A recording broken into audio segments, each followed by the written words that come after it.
पूरा यज्ञ अपवित्र हुआ, फिर से उसे पवित्र बना करके प्रारंभ करना।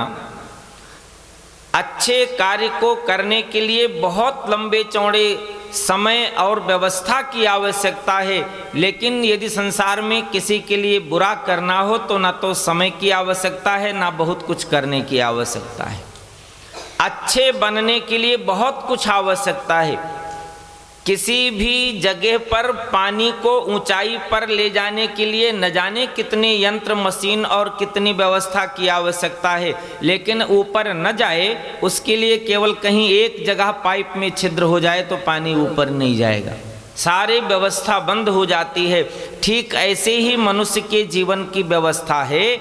साधना यंत्र के माध्यम से पानी और साधना के माध्यम से इस जीवन को ऊंचाई पर लेकर के जाना है, लेकिन वो साधना जप के माध्यम से, योग के माध्यम से, यज्ञ के माध्यम से हो, लेकिन उनमें सुबाहु और मारीच जब करने न दें तो विश्वामित्र जी प्रतीक्षा करते हैं कि जब भगवान जी का अवतार होगा तभी इन निशाचरों का समापन होगा, और जब निशाचरों का समापन होगा तभी मेरे यज्ञ की पूर्ति होगी। जंगल में रहते हैं, भगवान के अवतार की प्रतीक्षा करते हैं, और आज उनके मन में विशेष रूप से दुख हुआ है।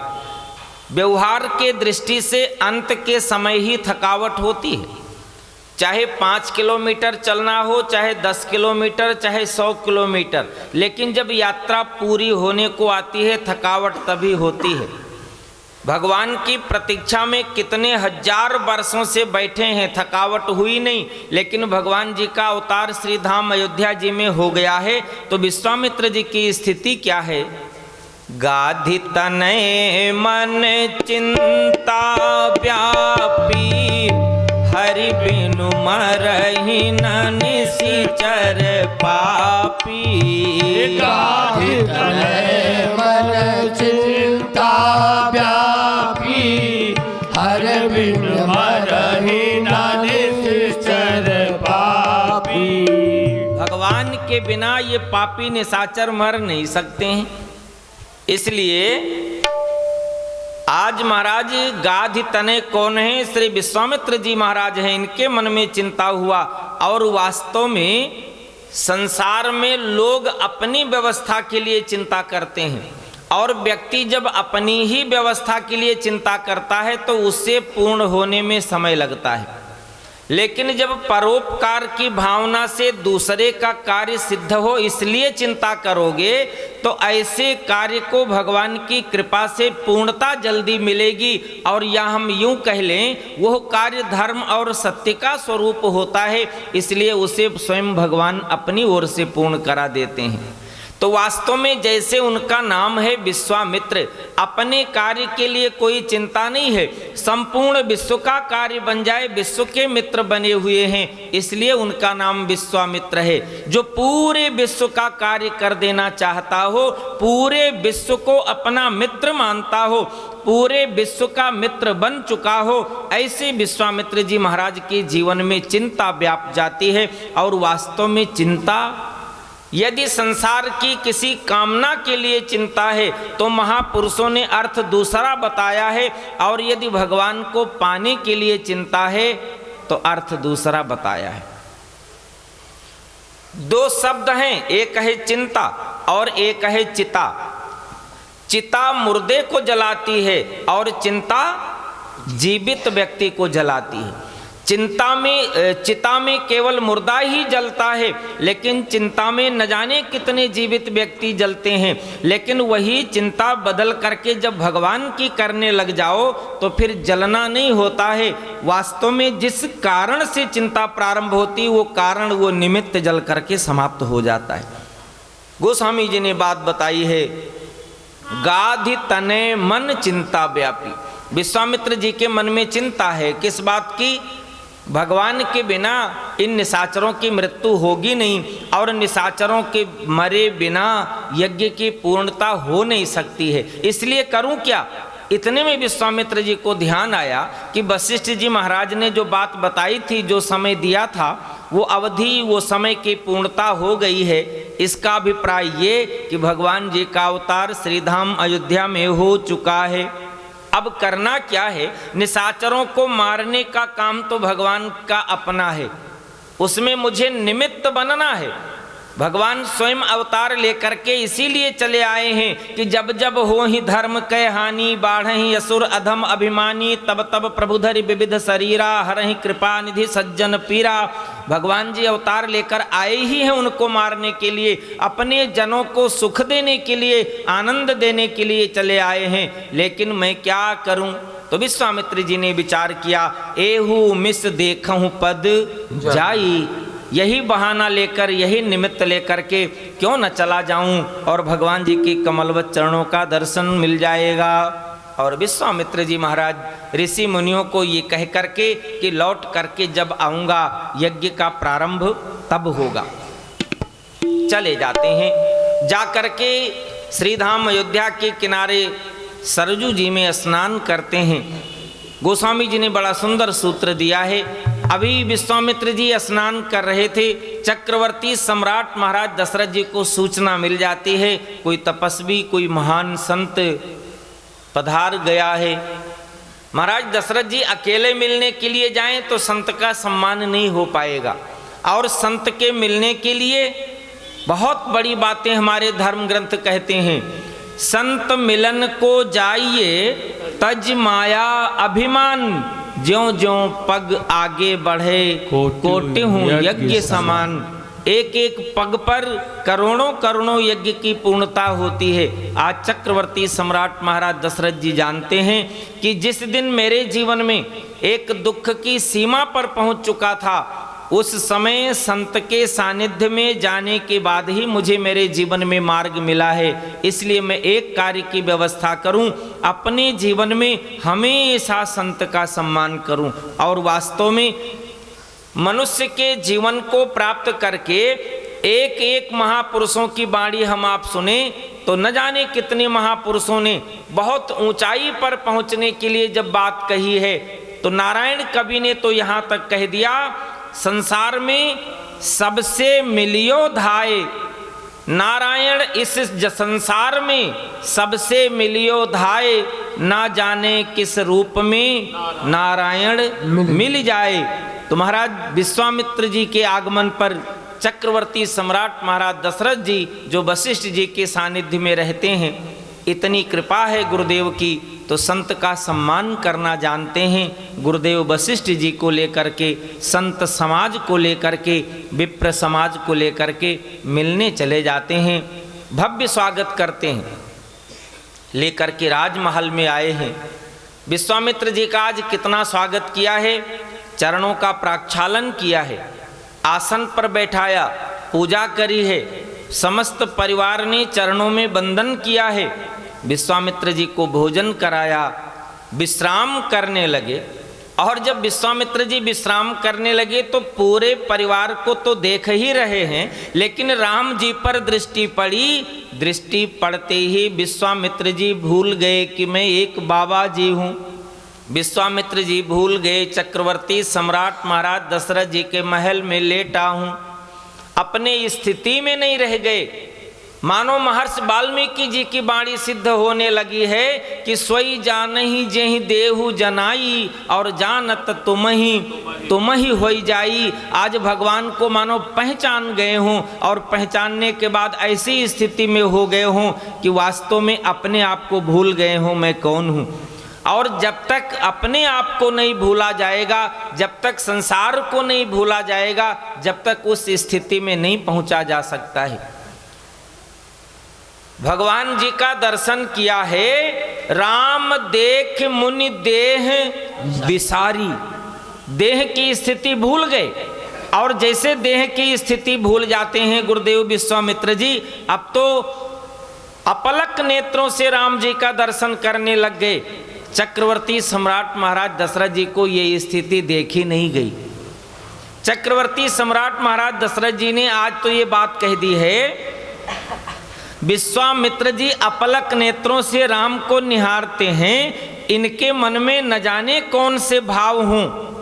इसलिए सबसे पहले आने का कारण पूछ लूं, निमित्त पूछ लूं, और जो इनको चाहिए वो वस्तु मैं पूर्ण कर दूं, राम को निहारना बंद कर दें। महाराज दशरथ जी हाथ जोड़ करके खड़े हो जाते हैं, और जैसे एक गृहस्थ का व्यवहार होता है, गृहस्थ का धर्म होता है, साधारण मानव की तरह चक्रवर्ती सम्राट महाराज दशरथ जी ने गुरुदेव विश्वामित्र जी से कहा है, कहीं कारण आगमन तुम्हारा, आपका आगमन किस हेतु से हुआ है? आप मुझे कहें तो आप मुझको आदेश दें, उसको पूर्ण करने में न लावहूं बारा, मैं जरा भी देर नहीं लगाऊंगा, आप मुझे आदेश तो दें। विश्वामित्र जी को मौका मिला। आज गुरुदेव विश्वामित्र जी और दूसरे गुरुदेव वशिष्ठ जी महाराज विश्वामित्र जी मांगने आए। महाराज दशरथ जी को उस समय संकोच हुआ, और तो और गुरुदेव वशिष्ठ जी को बहुत संकोच हुआ। मानो वशिष्ठ जी महाराज ये विचार करते हैं कि यदि आज चक्रवर्ती सम्राट दशरथ जी की कोई गलती विश्वामित्र जी निकाल देंगे तो वो गलती उनकी गलती नहीं, वो गलती मेरी गलती है। मैं बैठा हूं, जिम्मेदारी मेरी है, जो कुछ मैं कहता हूं महाराज दशरथ जी करने को तैयार हैं। यदि कोई गलती है इसका मतलब मेरे द्वारा गलती हुआ। और जैसे ही विश्वामित्र महाराज जी ने दशरथ महाराज जी की बात सुनी है तो बोल पड़े हैं, असुर समूह सतावहि मोहि, मैं जाचन आयो नृप तोहि। असुर समूह सतावहि मोहि, मैं जाचन आयो नृप तोहि। अनुज समेत देहु रघुनाथा, निश्चर बदमय हो बसना था। अनुज समेत देहु रघुनाथा, निश्चर बदमय हो बसना था। श्री राम जय राम जय जय राम, श्री राम जय राम जय जय राम। बोलो श्री राम जय राम जय जय राम, श्री राम जय राम जय जय राम। असुर समूह सतावहि मोहि, मैं जाचन आयहु नृप तोहि। और भी स्पष्ट कर देते हैं, अनुज समेत देहु रघुनाथा, निशिचर बधमय हो बसना था। विश्वामित्र जी ने मानो गुरुदेव वशिष्ठ जी को भी अपनी वाणी में, अपनी बातों में लपेट लिया हो। ये गुरुदेव वशिष्ठ जी महाराज बैठे, इन्होंने ही मुझे कह दिया था इस जगह पर आश्रम बना करके इतने दिन तक प्रतीक्षा करो, एक दिन भगवान जी अवतार लेकर के आएंगे, जरूर आप पर कृपा करेंगे। इतनी कृपा आप पर करेंगे जितनी कृपा मुझ पर भी नहीं होगी। विश्वामित्र जी कहते मैं तब से प्रतीक्षा करता हूं, प्रतीक्षा करते करते आज वो समय आया है। मांगने तो आपसे आया हूं, लेकिन ध्यान रखना मैं कोई कोष से धन मांगने नहीं आया। ध्यान रखना मैं सेना को मांगने नहीं आया कि निशाचरों से लड़ाई करना है, और ना आपसे कोई भूमि, ना आपसे कोई राज्य, ना आपसे कुछ और अन्य वस्तु मांगने आया हूं। मैं गुरुदेव वशिष्ठ जी की वाणी को पकड़कर इतने दिन से बैठा हूं, मुझे और कुछ नहीं, मुझे राम चाहिए। महाराज मनु और मां शत्रुपा जब नैमिषारण तीर्थ में तपस्या करते हैं तो भगवान जी प्रसन्न होकर वरदान देने आए। तो महाराज मनु और मां शत्रुपा ने ये नहीं कहा मुझे संसार की कोई संपत्ति चाहिए, एक ही बात कह दी है, भगवान से नहीं मांगना, भगवान को मांगना चाहिए, तुम ही समान सुत। विश्वामित्र जी विचार करते हैं, जब मैं क्षत्रिय रूप में था तो भगवान वशिष्ठ जी ऐसे ब्राह्मण पर कृपा करते रहे, और जब मैं क्षत्रिय रूप में अब मैं ब्राह्मण के रूप में तपस्या करके अपने को बना लिया, तो वाह रे परमात्मा, आप क्षत्रिय के यहाँ अवतार लेकर आ गए। लेकिन एक बात तो है कि वशिष्ठ जी महाराज की वाणी सत्य होगी, आप मुझको मिलोगे, इसलिए मिलना आपको है, लेकिन मांगना दशरथ महाराज जी से इसलिए है क्योंकि उनके भक्ति के कारण उनके घर में अवतार लेकर आए हो। इसलिए महाराज दशरथ जी से कहते हैं, असुर समूह सतावहि मोही, मैं जाचन आय हूँ नृप, तो ही आपसे मांगने आया हूँ। विश्वामित्र जी जब बोलने लग जाते हैं, हमारे महापुरुषों ने सुंदर से सुंदर भाव दिया है। अभी विश्वामित्र जी को मांगने में 2 शब्द निकला और गुरुदेव वशिष्ठ जी बैठे बैठे महाराज दशरथ जी को समझाने लगे। कहने लगे, हे चक्रवर्ती सम्राट, भारत वर्ष का सम्राट जब अपने स्वार्थ में लिप्त हो जाता है, भारत वर्ष के सिंहासन पर बैठने वाला राजा यदि अपनी स्वार्थ की पूर्णता में लग जाता है, उसी समय समाज में अनेक प्रकार के उपद्रव करने वाले दैत्यों की वृद्धि हो जाती है और उन दैत्यों का समापन करना फिर राजा के बस की बात नहीं रह जाती है। और दैत्य लोग जब सबसे पहले उपद्रव करते हैं तो ऋषि और मुनियों को दुख देते हैं। राजा का सर्वश्रेष्ठ धर्म है, समाज का सर्वश्रेष्ठ धर्म है ऋषि और मुनियों की उनके द्वारा किए हुए यज्ञ और जप की सुरक्षा करना। यदि समाज और राजा मिलकर के ऋषि और मुनियों की रक्षा, उनके जप और यज्ञ की रक्षा नहीं कर पाएंगे तो ऋषि मुनि किस प्रकार से जप और यज्ञ करके अपने जीवन से समाज और राजा के लिए कुछ प्राप्त करा पाएंगे? वह भी कुछ नहीं प्राप्त करा पाएंगे। और यदि वह कुछ नहीं लाभ तुम्हारे लिए दे सकते हैं तो तुम्हें तुम्हारे जीवन की तपस्या से भला होने वाला नहीं है। गुरुदेव वशिष्ठ जी ने बड़ी ऊंची बात कह दी है। हे चक्रवर्ती सम्राट महाराज दशरथ जी, आपको विचार करना चाहिए, उस दिन का आपको याद करनी चाहिए जिस दिन एक बार भूपति मन माही, भय गलानी मोरे सुत नाई। एक बार भूपत मन माही, भय गलानी मोरे सुत नाई। गुरु गृह तुरत गयो महिपाला, चरण लागी कर विनय विशाला। तुरत गयो महिपाला, चरण लागे कर विनय विशाला। जिस दिन आपके जीवन में लगा था बहुत दुख है, आप अन्यत्र इधर उधर कहीं नहीं गए थे, संत के सानिध्य में चले गए थे और संत महापुरुष ने कृपा करके यज्ञ का आश्रय लेकर के भगवान को अवतार लेने के लिए आपके लिए बाध्य कर दिया। जो संत अपने जीवन में भगवान को अवतार लेने के लिए बाध्य नहीं करते, ऐसे संत महापुरुषों ने यज्ञ के माध्यम से भगवान को आपके लिए अवतार लेने के लिए बाध्य कर दिया। लेकिन हे चक्रवर्ती सम्राट महाराज दशरथ जी, आपको 1 नहीं 2 नहीं 3 नहीं 4 पुत्रों की प्राप्ति हुई। 4 पुत्रों की प्राप्ति होने पर उन्हीं ऋषि महर्षियों के आश्रम में, उन्हीं संत महापुरुषों के जीवन में निशाचरों के द्वारा न जाने कितने दुख दिए जाते हैं। आप अपने 4 में से 2 को उन महापुरुषों के लिए नहीं दे सकते क्या? यदि आपको ये 4 न मिले होते, आप संत के शरण में न गए होते और यदि संत महापुरुष उस यज्ञ जोग जप को न करते होते तो आपके लिए 4 संतानों की प्राप्ति न करा पाते। इसलिए आपका भी धर्म है, आपका भी एक श्रेष्ठ फर्ज है और आपका भी संत महापुरुषों पर एक कर्ज है। इन तीनों को जोड़ करके देखा जाए, चाहे फर्ज को देख लो, चाहे कर्ज को देख लो, चाहे अपने जीवन के वास्तविक धर्म को देख लो, आपको एक काम करना है। संत दरवाजे पर मांगने आए, ये भारत की संस्कृति नहीं है।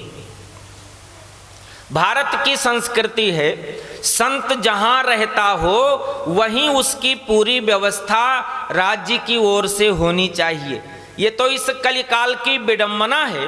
किसी और को भले कुछ न कहा जाए, लेकिन जरा सी कोई गलती हुई नहीं और केवल संत महापुरुषों के लिए सारी बुराई ढूंढ करके समाज को दिखाई जाए। न जाने कितने अपवाद समाज में होते हैं, लेकिन किसी और अपवाद को समाज में न तो दिखाया जाता है और न समाज में सुनाया बताया जाता है। लेकिन किसी संत महापुरुष के जीवन में, ऋषि विश्वामित्र के जैसे लोग जब तपस्वी के मार्ग पर चलते हैं तो प्रकृति में न जाने कितनी बाधाएं आकर के उनको भी पतन की ओर ले जाती हैं। लेकिन हम उस ओर न जा करके उनके वास्तविक जीवन की तपस्या, उनके वास्तविक जीवन के योग और यज्ञ आदि को देख करके दर्शन करें और अंत में परिणाम जो मिलता है उसे देखें, तो मालूम चलेगा वशिष्ठ जी महाराज गलत नहीं कहते हैं। संत महापुरुषों की पूरी व्यवस्था राजा के लिए उत्तरदायी है। संत किसी के दरवाजे पर मांगने जाएं, इसका मतलब यह है राजा के उस कर्तव्य में कमी रह गई है।